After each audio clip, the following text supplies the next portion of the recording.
बिस्मिल्लाहिर्रहमानिर्रहीम। अस्सलाम वालेकुम। आज मैं आपके लिए बहुत ही सिंपल सी जर्दे की रेसिपी लेकर आई हूँ।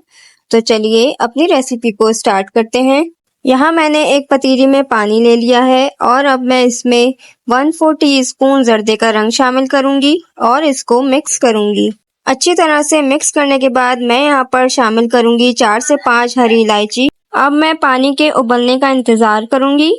पानी में उबाल आ चुका है। अब मैं इसमें डालूंगी आधा किलो चावल। चावल मैंने सेला लिए हैं और इसको मैंने 2 घंटे भिगो के रख दिए थे। अब इस पानी में चावलों को पकाएंगे। चम्मच से चेक करते रहना है। अब यहाँ पर चावल बॉईल हो चुके हैं। अब मैं इसका पानी अलग कर दूंगी। चैनल सब्सक्राइब नहीं किया है तो अभी कर दें और मेरी वीडियो को लाइक जरूर करना है। चावलों को मैंने छान लिया है। अब मैं पतीली में जर्दे की तह लगाऊंगी।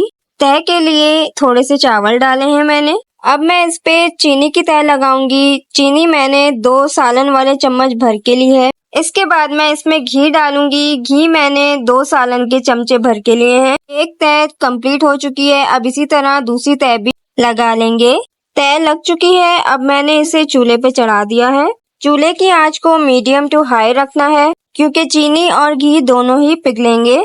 पतीली को दोनों साइड से पकड़कर थोड़ा सा हिला लेंगे ताकि मिक्स हो जाए सब। इसमें चम्मच नहीं चलाना है वरना चावल टूट जाएंगे।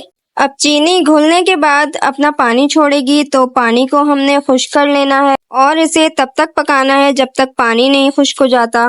पानी खुश्क हो चुका है। अब मैं इसको दम पे रख दूंगी 5 मिनट के लिए। तो आज की ये जर्दे की रेसिपी तैयार हो चुकी है। अब इसे मैंने डिश आउट करके थोड़े से खोए और बादाम पिस्तों के साथ गार्निश कर लिया है। आपको कमेंट बॉक्स में जरूर बताना है कि आपको रेसिपी कैसी लगी।